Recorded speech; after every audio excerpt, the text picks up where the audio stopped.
할렐루야. 안녕하십니까. 위더스 가정예배 김신홍 목사입니다. 사랑하는 우리 대도교회 성도 여러분, 한 주 동안 평안하셨습니까? 이제 6월도 중순이고요. 곧 7월인데요. 이제 7월이 되면은 우리 한창 교회 학교 또 여름 사역을 준비하고 또 여름 사역이 시작되는 그런 시간들 속에 있습니다. 우리 대도교회 성도님 여러분들 또 우리 자녀들이 또 우리 다음 세대가 이 여름 사역들을 통하여서 수련회와 성경학교를 통하여서 하나님을 만나고 또 체험할 수 있는 그런 시간들 될 수 있도록 우리 함께 기도하고 중보하며 나아갔으면 좋겠습니다. 이제 6월 셋째 주 우리 또 가정예배 또 함께 시작해 보도록 하겠습니다. 6월 22일 묵상 나눔 가정예배 우리 함께 나눌 본문의 말씀은 신명기 17장 14절에서 20절까지의 말씀입니다. 제목은 이스라엘의 왕이라는 제목입니다. 우리가 함께 신명기의 말씀을 계속 묵상하고 또 가정예배로 드리고 있습니다. 특별히 신명기 말씀은 이스라엘 백성들이 가나안 땅에 들어가서 너희들이 어떻게 신앙을 지키고 너희들이 어떻게 예배를 해야 되는가를 중심으로 모세의 설교 내용이 또 이야기들이 담겨져 있습니다. 오늘 우리가 함께 나눈 묵상의 내용은요, 이스라엘 백성들이 가나안 땅에 들어가게 되어서 만약에 혹시라도 이스라엘 백성들 가운데 왕이 필요하게 되면은 어떻게 왕을 세우고 또 그 왕은 어떤 역할을 해야 되고 어떤 책임이 있는지 또 무엇을 해야 되는지에 대해서 그렇게 기록하고 있습니다. 자, 이스라엘은 어떤 왕이 뽑혀야 되며 또 무엇을 해야 되는지 이 본문의 내용을 통하여서 하나님께서 우리에게 주시는 그 메시지들을 함께 나누어 보도록 하겠습니다. 오늘 말씀 15절에 보면은 하나님께서 이스라엘 백성들의 지도자, 왕을 어떻게 선출하는지에 대해서 말씀해 주고 있습니다. 지금 우리가 살아가고 있는 이 시대 속에서 어떤 한 나라의 지도자나 또 정치인들을 선출하기 위해서는 우리가 투표의 방식을 채택하여서 사람을 뽑고 지도자로 세웁니다.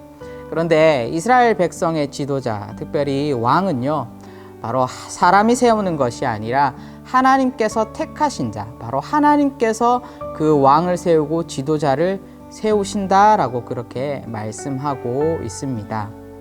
이를 다르게 말하자면은 바로 하나님의 마음에 합한 자를 하나님께서 세우신다라는 뜻이기도 합니다.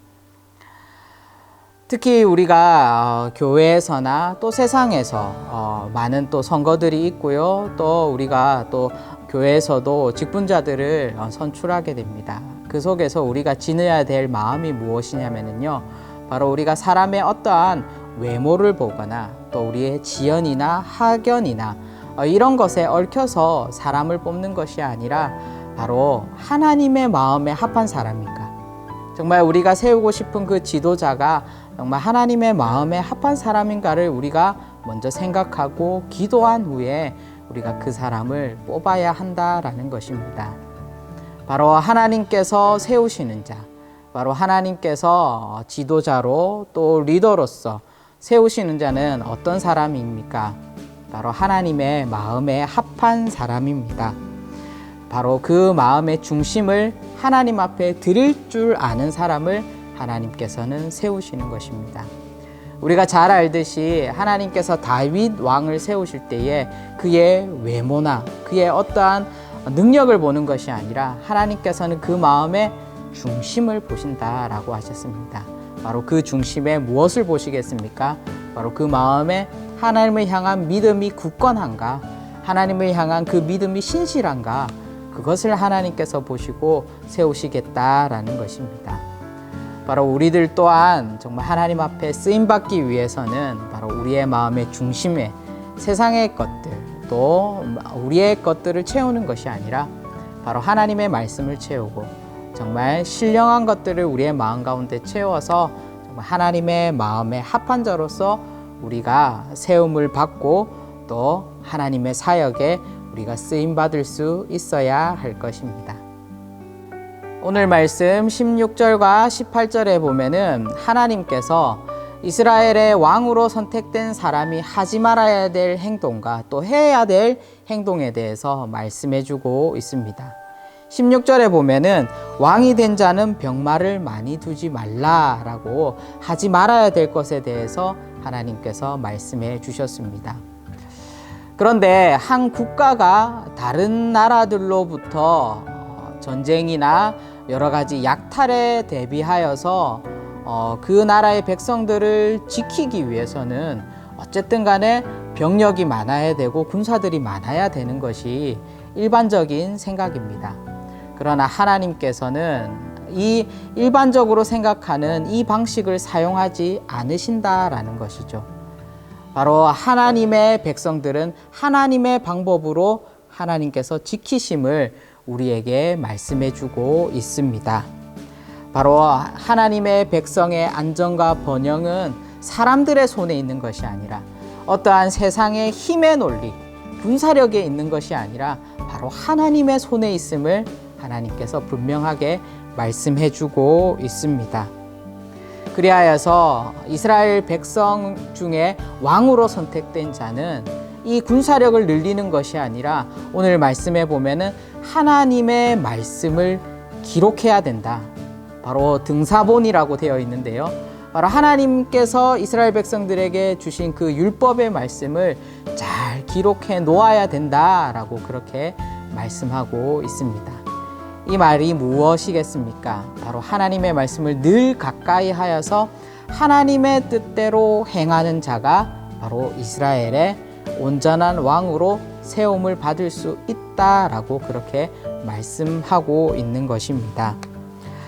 마찬가지입니다. 우리도 하나님의 자녀가 되었습니다. 하나님의 자녀가 된 우리도 우리의 안녕과 우리의 번영을 위해서는 우리의 힘으로 우리의 능력으로 아둥바둥 그렇게 살아가는 것이 아니라 우리의 모든 삶을 하나님 앞에 내어 맡기고 하나님께서 우리를 통하여서 하실 일들을 기대하고 믿음을 통하여서 바라보며 나아갈 때에 바로 하나님께서 우리를 사용하여 주시고 또 우리를 통하여서 하나님의 영광을 드러내겠다라고 그렇게 말씀하시는 것입니다.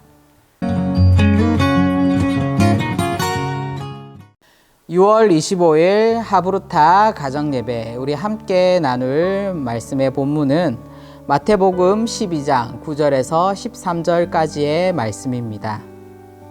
말씀의 제목은 손 마른 사람을 고치시다입니다.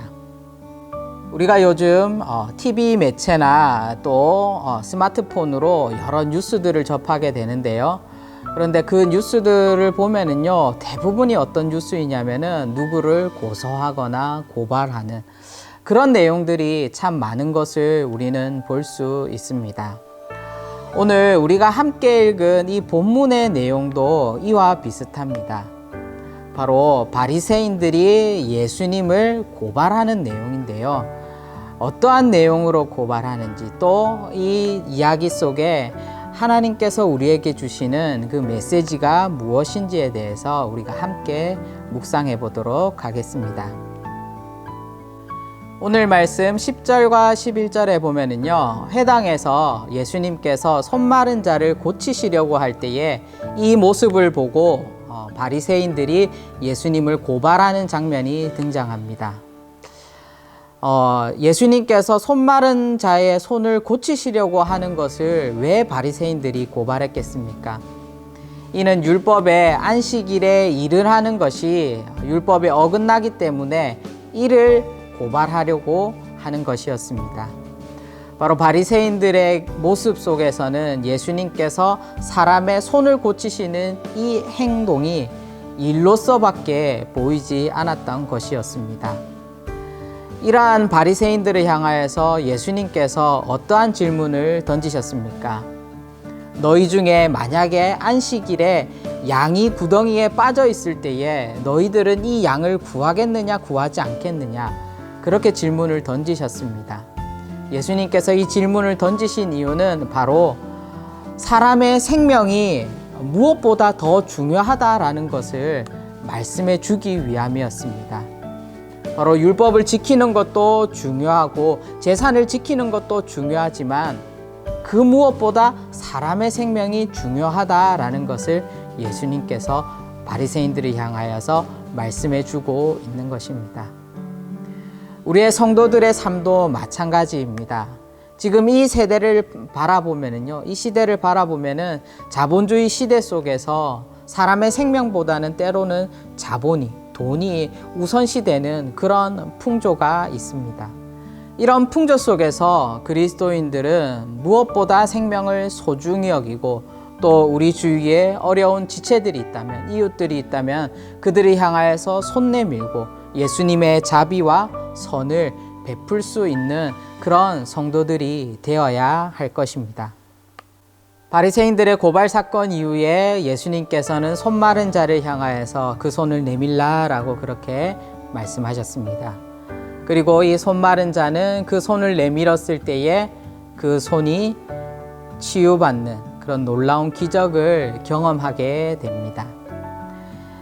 바로 예수님께서 말씀을 통하여서 사람의 생명을 살리고 또 병든 것들을 치유할 수 있는 능력이 있음을 말해주는 것과 동시에 바로 예수님께서 하나님의 아들인 것을 바로 보여주고 있는 장면이기도 합니다.